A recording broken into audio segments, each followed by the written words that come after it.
الصلاة والسلام على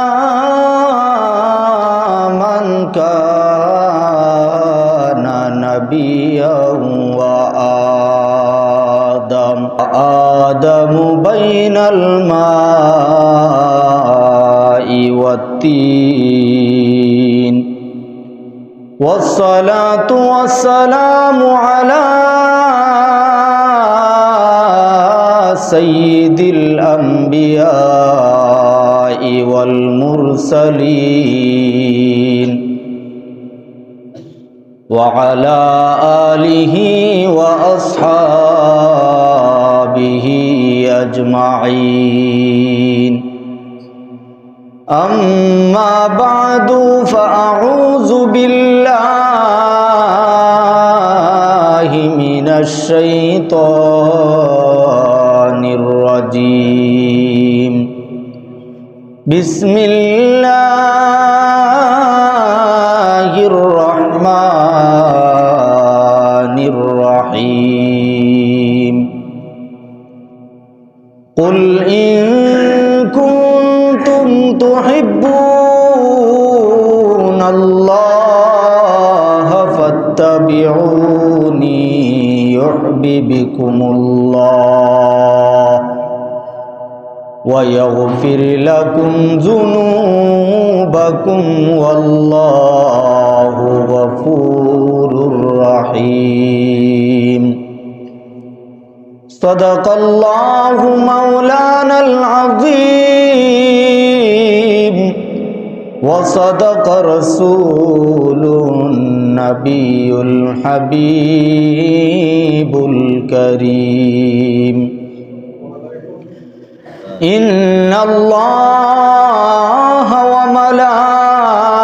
وملائكته يصلون على النبي يا أيها الذين آمنوا صلوا عليه وسلموا تسليما اللهم صل على محمد اللهم صل على محمد وعلى آل سيدنا محمد وعلى آل سيدنا এই দুনিয়া মুসাফির কানা জানো না এই দুনিয়া মুসাফির কানা জানো না কত মানুষ আইল গেল রইল না কত মানুষ আইল গেল রইল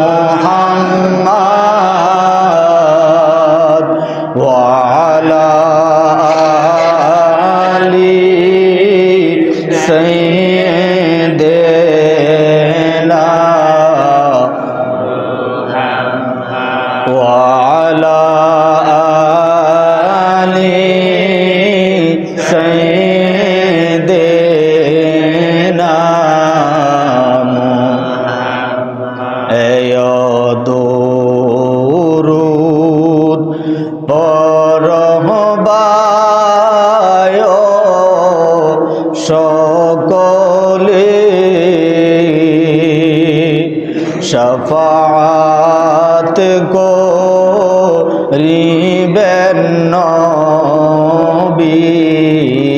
হাসরে শফাআত করিবেন নবী হাসরে আল্লাহুম্মা সাল্লি আলা মুহাম্মাদ ওয়া আলা আলি সাইয়্যিদিনা মুহাম্মাদ ওয়া আলা আলি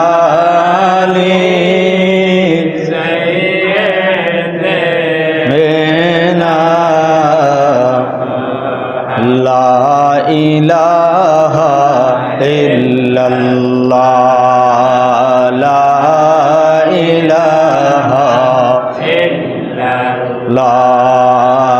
লা ইলাহা ইল্লাল্লাহ লা ইলাহা ইল্লাল্লাহ হাসবি রাব্বি জাল্লাল্লাহ মা ফি কলবি গায়রুল্লাহ হাসবি রাব্বি জাল্লাল্লাহ মা ফি কলবি গায়রুল্লাহ নূরে মুহাম্মদ সাল্লাল্লাহু লা ইলাহা ইল্লাল্লাহ লা ইলাহা ইল্লাল্লাহ লা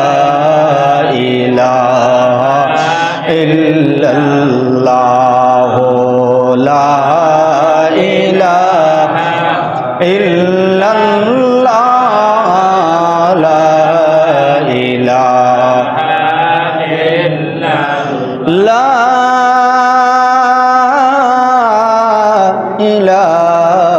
ইলাহা ইল্লাল্লাহ মুহাম্মাদুর রাসূলুল্লাহ সাল্লাল্লাহু আলাইহি ওয়াসাল্লাম।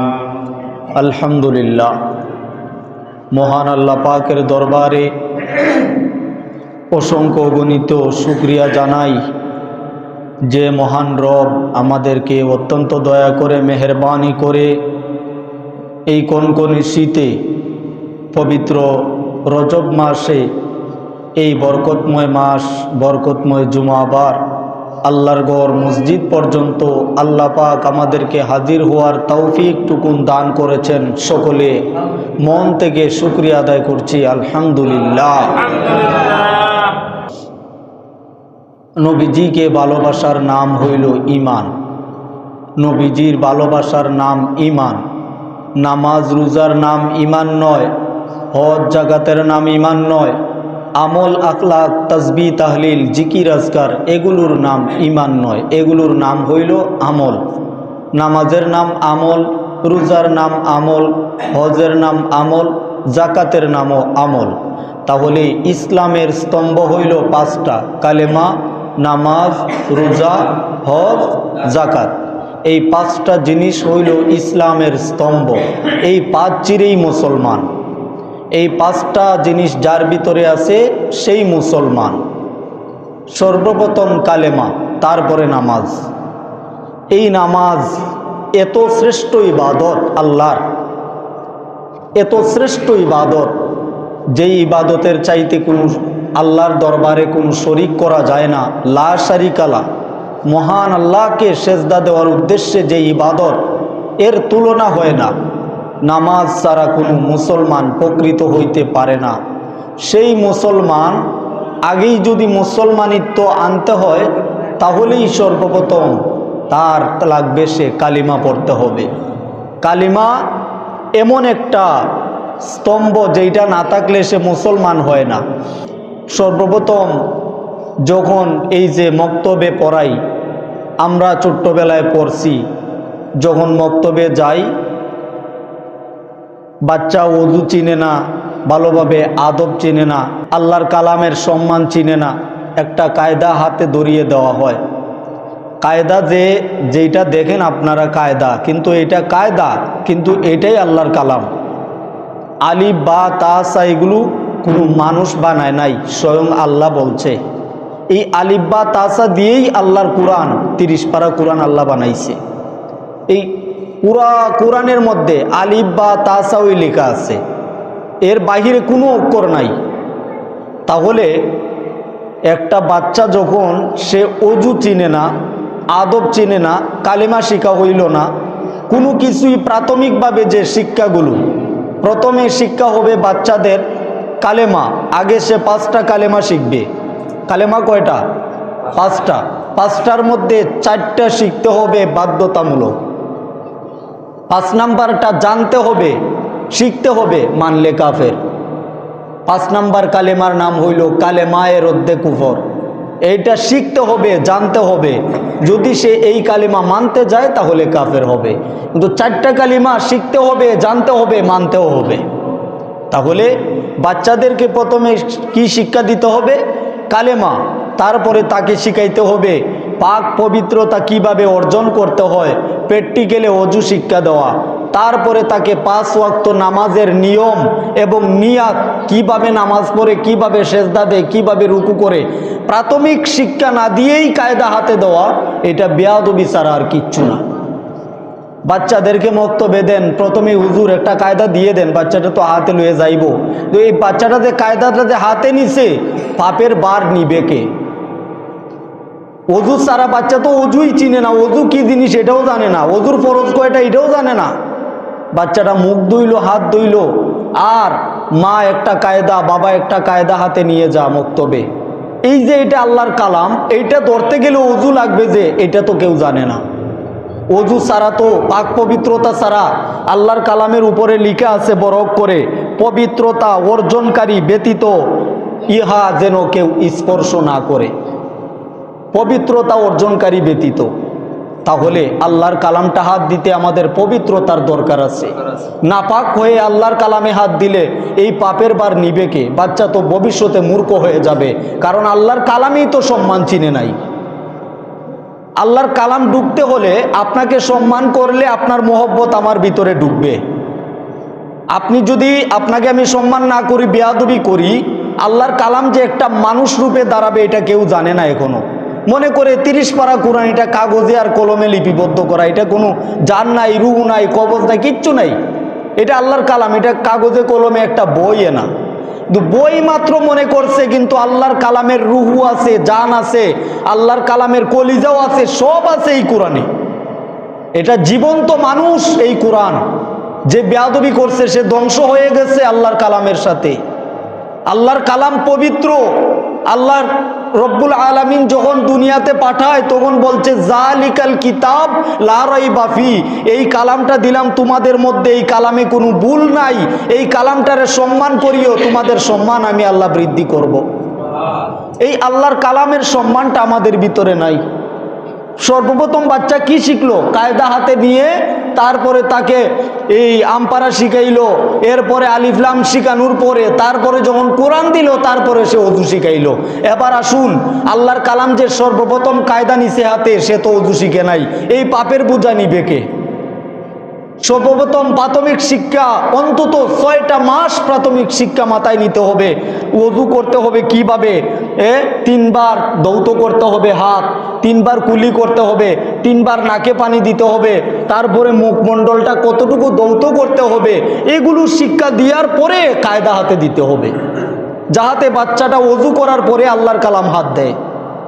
হায় হায়, কি জামানা আসলো! আল্লাহর কালামের আদব আমাদের অন্তর থেকে চলে গেছে। তো আসুন দেখি আজকের বিষয়ের দিকে যাই। আল্লাহর নবীর ভালোবাসা কতটুকু থাকলে আমরা হাসরের ময়দানে আল্লাহর নবীর শাফাআত পাবো।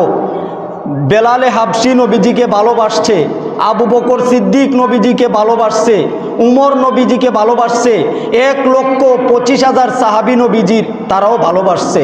আবার আবু জেহেলও নবীজিকে ভালোবাসছে। কাফের বেঈমান বেদিন যারা তারাও নবীজিকে ভালোবাসছে। ভালোবাসার প্রকারভেদ আছে, ভালোবাসার প্রকারভেদ আছে। নবীজিকে ভালোবাসছে এমনভাবে যেইভাবে বাতিজা রূপে দেখি, নবী হিসাবে না। বাতিজা হিসাবে নবীজিকে দেখব, কিন্তু নবীজি হিসাবে আল্লাহ যে নবী বানাইয়া পাঠাইছে সেই নবী আপনাকে মানি না, বাতিজা হিসাবে মোহব্বত করি। এরপরে কাফেরেরাও আলামিন হিসাবে নবী যে মায়া করতেন, সবার প্রতি রহমাতুল্লিল আলামিন, তো নবীজি সবার প্রতি ভালো ব্যবহার করতেন, কাফেরের সাথেও ভালো ব্যবহার করেছেন, তবে সেটা ইসলামের জন্য, কায়েম করার জন্য। নবীজির ব্যক্তিগত কোনো যুদ্ধ আল্লাহর নবী করেন নাই, নবীজির স্বার্থে নবীজি কোনো যুদ্ধ করেন নাই। ইসলাম ধর্ম কিভাবে কায়েম করা যায় এই হিসাবে আল্লাহর নবী এই কাফেরদের বিরুদ্ধে যুদ্ধের ঘোষণা দিয়েছেন দিন ধর্মের জন্য। কিন্তু সবাইকে নবীজি মোহাব্বত করতেন, ভালোবাসতেন। নবীজি ছিলেন রাহমাতুল্লিল আলামিন। তাহলে নবীজিকে সবাই ভালোবাসছে ঠিক, শত্রুতামি ছিল কোথায়? যে নবীজি রাহমাতুল্লিল আলামিন দয়ার নবী, নবী হিসাবে মানব না, আলামিন হিসাবে মোহাব্বত করি। তাহলে ভালোবাসার প্রকারভেদ আছে, এটা বোঝা গেল এখানে। আবু বকর সিদ্দিক, এই মেরাজুন নবীর মাসে ঘটনা, আল্লাহর নবী আসমান 7 জমিন পাড়ি দিয়ে মেরাজুন নবীর রাত্রে আল্লাহর নবী সিদরাতুল মুনতাহা পাড়ি দিয়ে আল্লাহর আরশে আজিমে গিয়ে এমনভাবে আল্লাহর সাথে মুলাকাত করেছেন যেই জায়গাটার মধ্যে কোনো পর্দা নাই, বিনা পর্দায় আল্লাহর সাথে, মাওলার সাথে হাবিবে পাকের দিদার হয়েছে। সুবহানাল্লাহ। হাদিসে পাওয়া যায় এখানে এমন সুই পরিমাণ কোনো জায়গা বাকি ছিল না, আল্লাহর নবী এবং আল্লাহ এমনভাবে মুলাকাত করেছেন। আর এই জায়গাটার মধ্যে আল্লাহর নবীকে, আল্লাহর নবী রাহমাতুল্লিল আলামিন আরশে আজিম ধন্য হয়েছে। আল্লাহর নবী স্যান্ডেল মুবারক পায়ে নিয়ে আরশে আজিমে ঢুকছেন, আল্লাহর আরশে। হ্যাঁ, আল্লাহর রাহমাতুল্লিল আলামিন তিনি ঢুকছেন। আল্লাহ পাক বলতেছেন, হাবিব আপনার জুতা মুবারকখানা বাহিরে নয় ভিতরে নিয়ে আসেন, আরশে আজিম এতদিন অপেক্ষা করছে আপনার এই জুতা মুবারকের দুলা পাওয়ার জন্য। সুবহানাল্লাহ। আল্লাহর নবীর স্যান্ডেল মুবারকের দুলা পাওয়ার জন্য আরশে আজিম অপেক্ষমান থাকে। সেই নবী আরশে আজিম থেকে মেরাজ করে আসলেন রাত্রিতে। হ্যাঁ, 27টা বছর আল্লাহর নবী যে এক রাত্রিতে যে গেল, এটা কিভাবে সম্ভব? অজু করে গেছেন মেরাজুন নবীর রাতে, সেই ঘটনা বলবো। তবে এই নবী আসলেন মেরাজ করে আসার পরে, এখানে একটা গাছতলায় বসে আছেন, নবীজি টেনশনে পড়ে আছেন, এত বড় একটা ঘটনা হয়ে গেল, আমার উম্মতেরা কি তা বিশ্বাস করবে? তখন আসছে আবু জেহেল, বাতিজা গাছতলায় কি বৈশা রইছো, কি ব্যাপার? বলে, চাচা এই গত রাত্রিতে এমন একটা ঘটনা ঘটছে, আশ্চর্যজনক ঘটনা। বাইতুল মুকাদ্দাস থেকে আল্লাহ রাব্বুল আলামিন উনার বাড়িতে গিয়েছি, আরশে আজিমে গিয়েছি, মাওলায়ে পাকের সাথে দিদার করেছি। হ্যাঁ, উম্মতের জন্য 5 ওয়াক্ত নামাজ এনেছি, উম্মতের জন্য নিয়ামত অনেক কিছু নিয়ে এসেছি। উম্মতের জন্য তখনই 50 ওয়াক্ত নামাজ ফরজ হয়েছিল, কিন্তু ক্রমান্বয়ে 5 ওয়াক্ত নামাজ আসছে। আসার পরে আল্লাহর নবী এত কিছু বললেন আবু জেহেলকে। আবু জেহেল বলে, বাতিজা তুমি পাগল হয়ে গেছো। হ্যাঁ, তোমার মাথায় কি দোষ? তুমি কোথায় 7 আসমানের উপরে আল্লাহর বাড়ি, আর সেখানে যাইয়া তুমি এক রাত্রির ভিতরে ঘুরে আসছো, এটা কোনো আশ্চর্য কথা? এটা কি বানাইছো না তোমার ব্রেইনে কোনো পাগলামি চলে আসলো? আল্লাহর নবীর কথা আবু জেহেল বিশ্বাস করবে দূরেরই কথা, আর তিরস্কার করে চলে গেল। এরপরে আসছেন আবু বকর। আবু বকর আইসা নবীজিকে প্রশ্ন করছে, ইয়া রাসূলুল্লাহ, ইয়া হাবিবাল্লাহ, ওগো নবীজি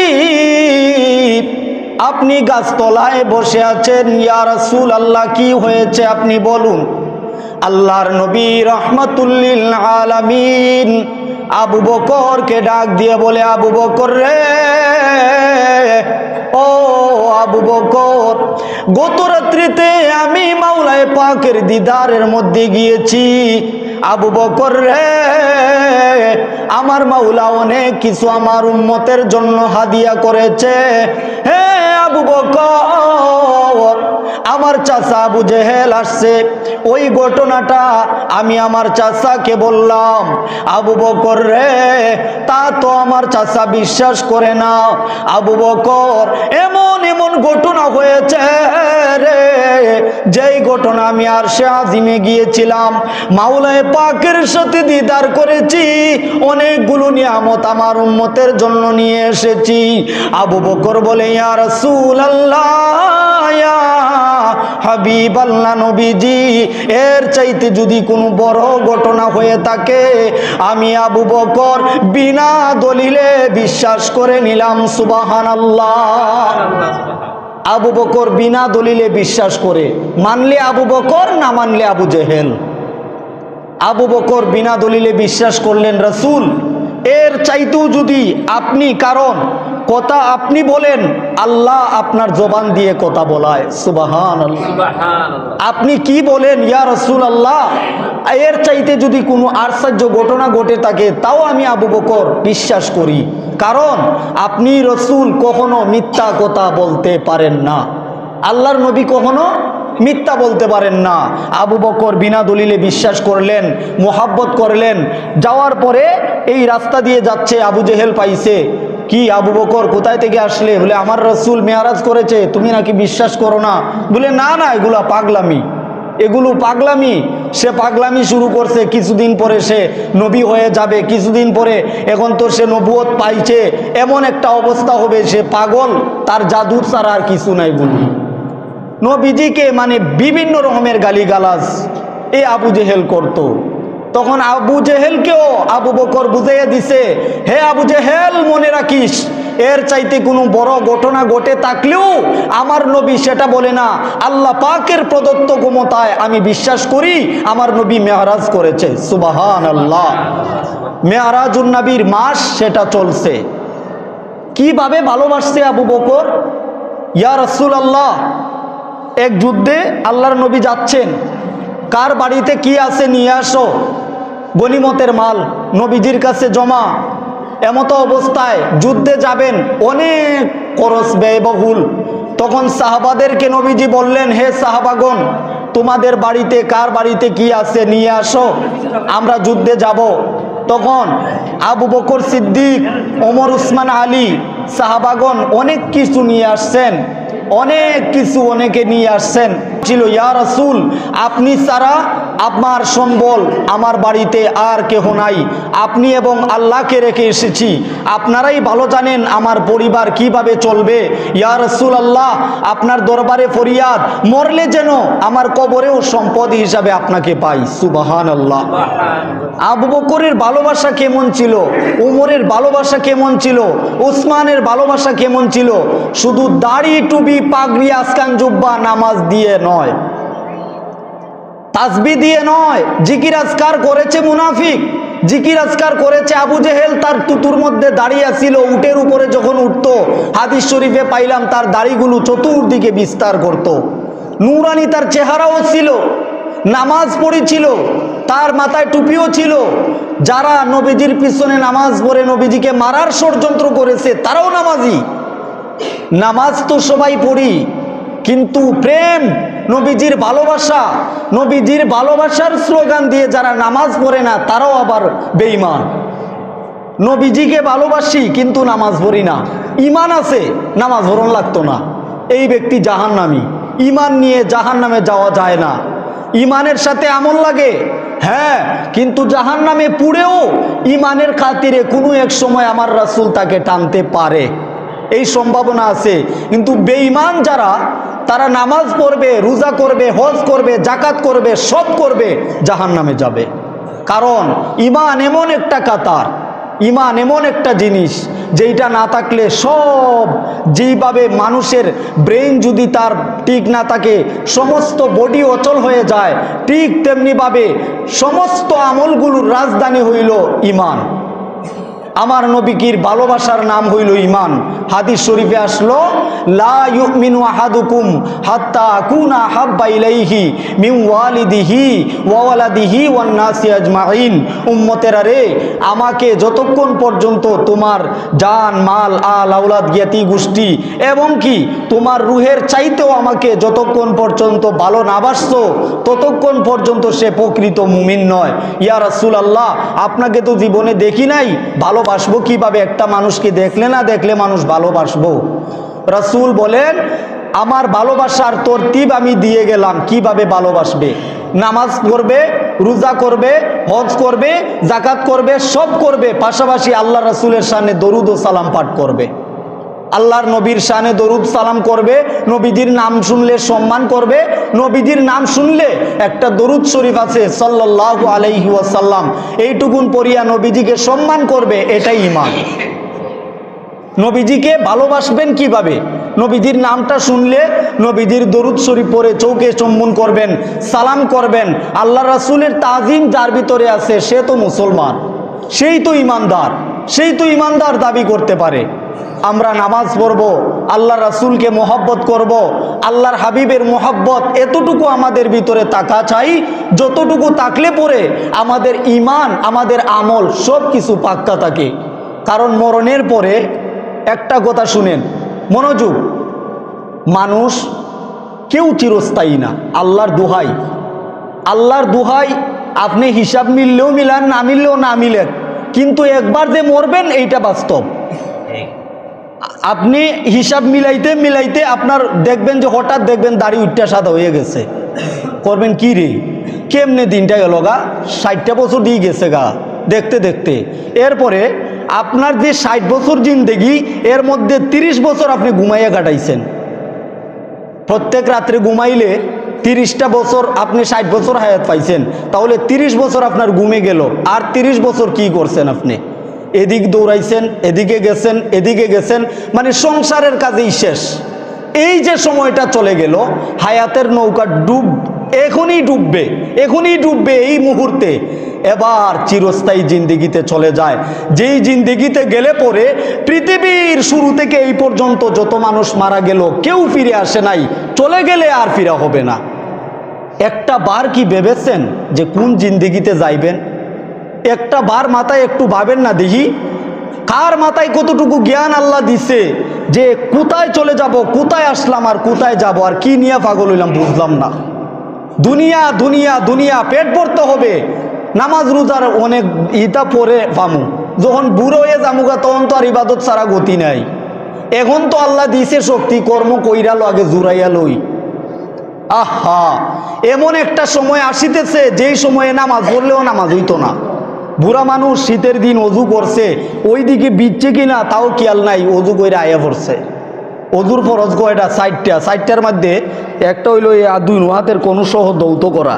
এবার এই মুরব্বী মানুষ, শীতের দিন তো খেয়াল করে নাই, এদিকে যে পানি লাগছে না এদিকে খেয়াল করে নাই, অজু হইছে না। মানে আপনার অজুর যে আহকামগুলো সেগুলোই তো আদায় হইল না, তার অজু না হইলে নামাজ হয় কিভাবে? একটা ব্যক্তি যদি পরিপূর্ণ অজু না শিখে তার নামাজ হয় কিভাবে? মুরব্বী মানুষ, এখন কি আর সেই বয়স আছে খেয়াল করার মতো? এই যে খেয়াল নাই, অজু করলো না, ভালোভাবে পবিত্রতা অর্জন করতে পারলো না, এই ব্যক্তিটার নামাজ আল্লাহর দরবারে আল্লাহ পাক বলে আমি লজ্জা হই, আমার লজ্জা পায়, এই মানুষগুলার কিভাবে আমার দরজা থেকে ফিরাইয়া দেই। কিন্তু আল্লাহ পাক নৌজওয়ান বয়সের ইবাদতটাকে এত পছন্দ করেন, ভালোবাসেন, যেই বয়সে গুনাহ করার কথা ছিল সেই বয়সে আমাকে একটা সেজদা দিছে, করে যাইয়া তাওবা করে নিল, চুকের পানি ছেড়ে বলল, মালিক গুনাহ তো শেষ সীমানায় চলে আসছি, আমার এমন একটা অবস্থা হইছে আর দিলে শান্তি পাই না, তুমি ছাড়া আমার আর দরজা যাইবার জায়গা নাই। মালিক রে, তুমি কবুল করে নাও, আল্লাহ মাফ করে দিতে পারো, তুমি আল্লাহ চাইলে মাফ করতেও পারো। আল্লাহ তাআলা রহমতের দরিয়ায় দয়ার নবীজিকে ওসিলা করে আল্লাহ মাফ করে দিতে পারছে। আল্লাহ রব্বুল আলামিন এমত অবস্থায় এই যুবকের চোখের পানিটাও আল্লাহ কবুল করলেন, মাফ করলেন। আল্লাহ যত গুনাহ করছে, গুনার শেষ সীমানায় চলে আসছে, এই মতো অবস্থায় আল্লাহর দরবারে যুবক যদি একটা সেজদা দেয়, তবে পরের হক যেন দেহের ভিতরে না ঢুকে। কোন কোন ব্যক্তির দোয়া কবুল হবে না? মাতা পিতার অবাধ্য সন্তান, এরপরে পরের হক যাদের ভিতরে দেহের ভিতরে ঢুকে গেছে এই ব্যক্তিটার দোয়া কে কোশ্চিনকালে কবুল হইব না। পরের হক দেহের ভিতরে ঢুকাইয়া আল্লাহর দরবারে যাইয়া মক্কা মদিনার একবারে পাথরের সামনে যাইয়া সেজদা দিলেও কবুল হবে না, কারণ কিছু ব্যক্তির বদদোয়া তোমার উপরে আছে। এমতো অবস্থায় অপব্যবহারকারী এমন ব্যক্তি চিনে না জানে না কোনো কিছু, এই ব্যক্তিটার বাড়ি কই ঘর কই তাও জানে না, এই ব্যক্তিটার সাথে একটা অপব্যবহার করছে। এমন কোনো মানুষের সাথে অপব্যবহার করবেন না, মরার আগে তাকে খুঁজে পাবেন না। ক্ষমা পাওয়ার জন্য আপনি ক্ষমা চাইবেন, ভাই মাফ কইরা দিস, তোর কাছে একটা ভুল হয়েছিল আমার জীবনে। এই ব্যক্তিটারে আপনি যে আর খুঁজে পাবেন না, ওই ব্যক্তিটার সাথে অপরাধ করবেন না, বেয়াদবি করবেন না, কারণ মরার আগে তার কাছ থেকে মাফ নিতে পারবেন না। আর যদি মাফ না নিতে পারেন, আপনি মক্কা মদিনার ইমাম হইলেও জাহান্নামে যাবেন। কারণ কিছু মানুষের বদদোয়া বড় মারাত্মক, জীবন তিলে তিলে ধ্বংস করে দেয়, তিলে তিলে ধ্বংস করে দেয়। আছেন আপনি সম্পদশালী, শান্তি পাবেন না, কেমন জানি অশান্তি লাগে ভিতরে। আপনি জানেন না কিছু মানুষের বদদোয়া আপনার উপরে পড়ে আছে। এই মানুষগুলো এখন কোথায় খুঁজে পাবেন আপনি, ওরা কোথায় চলে গেছে? আল্লাহ রব্বুল আলামিন আমাদেরকে হিফাজত করুক মানুষের বদদোয়া থেকে। দয়ার নবীজিকে ভালোবাসি, আমার নবীজিকে ভালোবেসে আমরা কবরে যাইতে পারি, 5 ওয়াক্ত নামাজ রীতিমতো আদায় করি।